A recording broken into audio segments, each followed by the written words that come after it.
everybody, welcome to my first video. In this video, I thought I would build a prairie style home and talk to you a little bit about the prairie style itself. First, a little bit about me.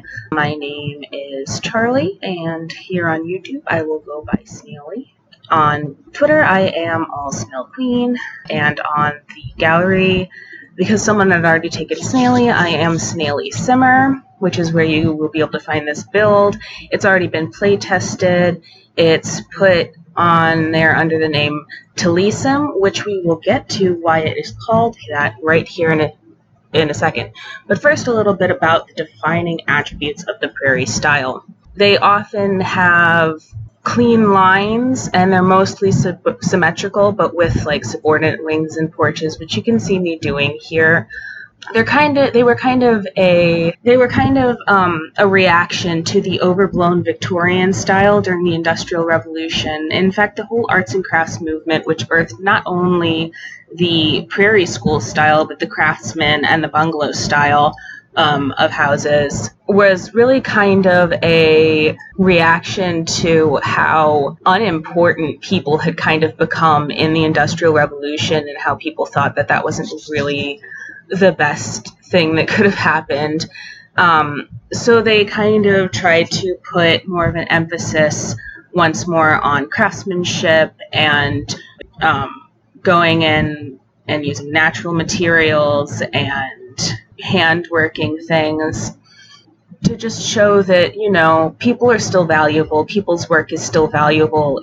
Not everything can be done by a machine, and oftentimes a person can do something much better than a machine can, or at least in terms of doing something artistic. It was popular from around the end of the 1800s to about the 30s, which is around when Frank Lloyd Wright went through a lot of stuff, which we'll get into as well. I really want to talk about him. He had an interesting life. It primarily came out of Chicago, led by, again, Frank Lloyd Wright, who is one of the premier architects in America. He actually designed more than 1,000 structures, and 532 of them were completed. That's absolutely crazy. He built a lot of buildings, and a lot of them are really popular, like the Falling Water House, which has been called the best all-time work of American architecture. He was recognized by the American Institute of Architects as the greatest architect of all time. And a selection of his work was designated last year, 2019, as a World Heritage Site. And so he was kind of the grandfather of this style. It's kind of synonymous with him. Like I said, clean lines, mostly symmetrical, low-hipped roofs, but also, as you'll see here in a bit, as I start to build the outside and the fencing and stuff, very thick stone walls around the property, and also these large windows. At the time that this style was really being codified, Japanese culture was very popular with a lot of people, especially in the Midwest where this style came from. And the ribbons of windows that go across are actually meant to mimic shoji screens, which I think is really interesting. I think they look very pretty. I really like lots of big, large windows. Also, open floor plans. It's supposed to be very open and mimicking the outside, because going from inside to outside in a prairie style home is supposed to feel seamless. So it's not supposed to feel closed in with lots of small rooms and everything's cut off from each other. It's all about harmony with nature, and I believe it was Frank Lloyd Wright's mentor or maybe colleague, Lewis, let me recall his name. Oh, I can't recall his last name, but hi, this is editing me. His name is Louis Sullivan, and he is referred to as the father of skyscrapers and father of modernism. Sorry for that. Continuing on with the video thing. He was accredited, well, first of all, he is the grandfather of the father of the modern skyscraper or something like that.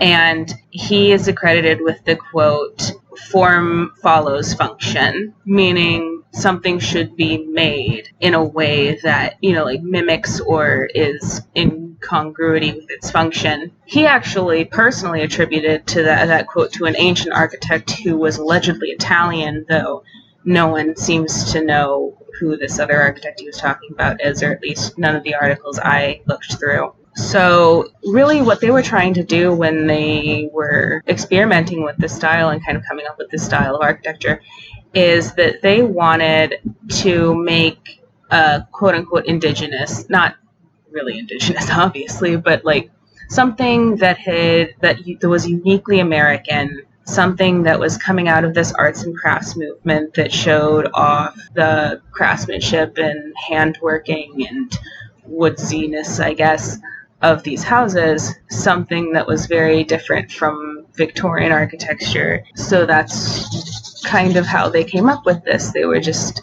experimenting, trying to come up with something uniquely American. And, I think that it works. I think that this and craftsman style homes, while they are probably present in other countries, I believe I've seen them, but to me, when I look at one of these houses, it just reminds me of American suburbia, sometimes middle class, sometimes upper middle class. Like, this is more of an upper middle class home, but I really think they succeeded with that. Anyway, on to Frank Lloyd Wright himself, because like I said, he lived a pretty interesting life. He was born in Wisconsin in 1867, and he worked for over 70 years, which is pretty crazy. Like I said, he designed more than 1,000 structures, 532 of which were completed, which is, again, a crazy amount. He left his first wife and their kids for a translator named Mama Borthwick. And this is kind of where the drama starts. So he left his family for this woman, and his wife, Kitty, would not grant him a divorce. And Mama also left her husband for him. And they had a pretty interesting relationship. Because Kitty wouldn't grant him a divorce, they never managed to get married. But he did build one of his most famous houses and also his personal residence, Taliesin, for her to keep her out of the public eye, because they weren't married and because he was already married to someone else. I'm not sure if she ever managed to get divorced or not. He wanted to keep her out of the public eye because people were being very mean to her and very cruel, and she was constantly being ridiculed by the public. And so he built Taliesin for her in Wisconsin so that she could kind of hide from them. So they lived there for a while until 1911, when she was straight up, I don't think I'm allowed to say this on YouTube, a servant came in with an axe, and unfortunately two of her visiting children, John and Martha, a gardener and a draftsman, for seemingly no reason, passed away that day because of this man. And so that just kind of obviously put the icing on the cake for that entire kind of tragic relationship where they fell in love, and he left his wife for her, and she left her husband for him, and they were going to be together, but then his wife wouldn't divorce him, so they couldn't get married, and the public was being crazy rude to them. And then instead of a happy ending, she just dies. And so, yeah, that happens. And it isn't until 1922, which is 11 years after this woman dies, that his first wife, Kitty, finally grants him the divorce. And she adds in a stipulation, or maybe the court adds in the stipulation, that he can't marry again for at least a year. But he does at the time have another mistress named Miriam Noel. And, once the year is up, they get married. And this is already juicy enough. But then their marriage fails less than a year later, because she's got a little problem with morphine, and they get separated, like, almost immediately. And then almost immediately after they get separated, he meets his future third wife, Olga Hinsenberg. And by 1925, and they meet in, 1924, and he and Miriam marry in, 1923. And by 1925, they have a child together. So they're living and traveling together and stuff. And then Olga's ex-husband comes and he wants custody of their daughter together, Svetlana, in 1926. And so he's trying to get custody. And because he wants custody, he actually accuses Wright and his ex-wife of trafficking his daughter under the Mann Act, which, by the way, is also called the White Slave Trade Act, which, that's America for you. Anyway, the charges were dropped because, I'm willing to guess that they weren't actually trafficking this young girl. So I'm guessing that they keep Svetlana. The articles didn't say what ultimately happened with that. But then in 1927, his second divorce finally goes through with Miriam, and he and Olga get married. And, that basically ends the drama until he died in 1959. He was hospitalized for abdominal pain, operated on, and then a few days later he ended up dying. Of course, the drama doesn't actually end there, you see. Olga wanted her husband and her oldest daughter, I don't know if it meant Svetlana or if it meant their first daughter together. She wanted them to be all cremated and interred together in a memorial garden at Taliesin West in Arizona, which was built after the original Taliesin had a fire in, I believe, 1922. Or maybe it was 1924. So she didn't actually do anything legally that would allow this. And despite the wishes of his living family and the government of Wisconsin, the Taliesin Fellowship uninterred his body from the Lloyd Jones Cemetery next to Unity Chapel near Taliesin. They disinterred him, had him cremated, and then interred him in this memorial garden like she wanted, despite the wishes of his family and the state legislature of Wisconsin. So, yeah, Frank Lloyd Wright had an interesting life. He had an interesting death. Just an interesting guy all around. Let's get back to the build. Alright, at this point, it looks like I'm doing the landscaping. I really enjoy doing landscaping. I think maybe I put too many hedges in this build. I think it looks really good, though. I like it. For me, the thing is mostly trying to put enough in that it doesn't look sloppy and crowded, but not, put enough in that it doesn't look bare, but not so much that it looks like I've just overcrowded it very sloppily. And I think I found a pretty good balance with this build, especially given that it's an upper middle class home, probably in Chicago, that area of the country. Fond enough of hedges. Not really here where I live. The weather doesn't really allow for it. I wish I had given the shell more room for these big stone columns, but we don't really have a lot of good big stone thick columns anyway, so it's probably for the best.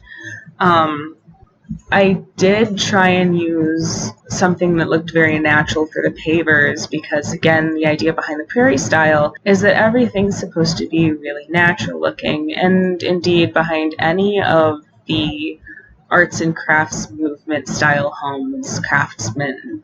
But you want things to look really natural, a lot of wood. I thought at first about sectioning off each room with a different color of wood, or maybe giving each room a different color of wood or some carpet or something, but ultimately I decided that because there's supposed to be an open floor plan home and going from inside to outside is supposed to be seamless, it would be better if everything just kind of was also seamless.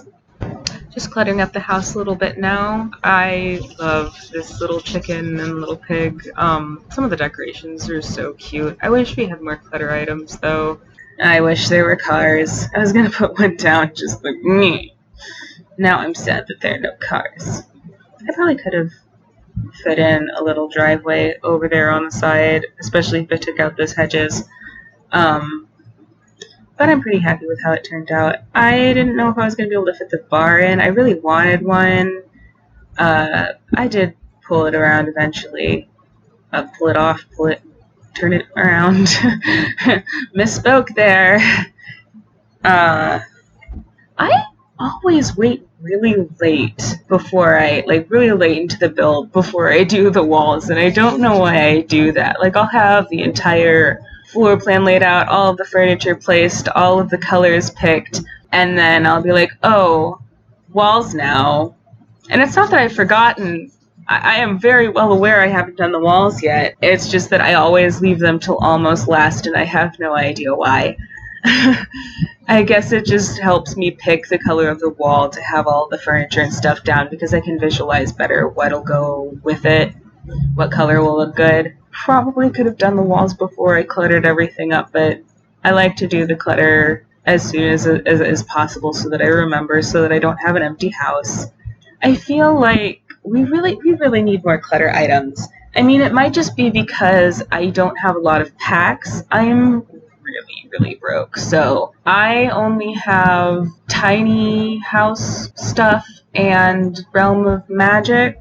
Yeah, that's the only packs I have, so I don't have a lot of stuff. And I built this house to only be base game anyway. I have my 2 dinky little packs disabled. Here's me realizing that or maybe I realized later, but that's around when I realized that I forgot I deleted that door. Yeah. I'm trying to find a plant. God, I want more plants. But yeah, I've disabled my packs. I built this house for base game only.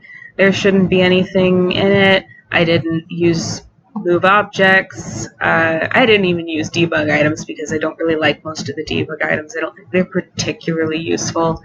Like the landscaping is fine, but like the clutter items aren't very good. So this is a base game house. I play tested everything that I even thought might be wonky. Perfectly usable. So yeah.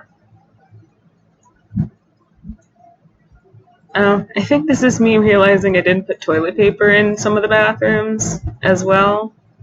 Oh no.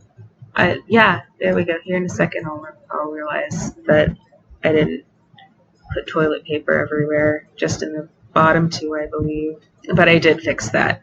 Also, there's a part of this roof, you can't see it right now, but there's a part of the roof that isn't quite in line with the rest, but I did go back and fix that before I saved the lot. This build will be on the gallery. Like I said before, Snailie Simmer, because someone who is not a Simmer, I looked for them on the gallery and they weren't there, so it must be someone else registered with EA, has the name Snailie. So I am Snailie Simmer on the gallery, which is where you'll be able to find this home, which again is called Taliesim. That's Taliesim, Taliesim. Make sure to download it from the gallery, and please leave me comments. I haven't gotten any comments on the gallery yet, and I would just love to get that, please. Thank you. Thank you so much for watching my first video. I am so grateful to everybody. Comment down below if there's anything else you'd like, any other kind of content you'd like to see from me. I'd like to do some more of these videos where I kind of discuss architectural history and build in the style. But if you guys want to see like a let's play or something, I have enough to buy the Nifty Knitting Pack when it comes out. I could do a let's play of that, or just go through it or something. Whatever you guys would like to see, just comment down below. Don't forget to like and subscribe and ring the bell. And again, on Snailie Simmer on the gallery, and at @AllSnailTheQueen on Twitter. Follow me, and have a nice day.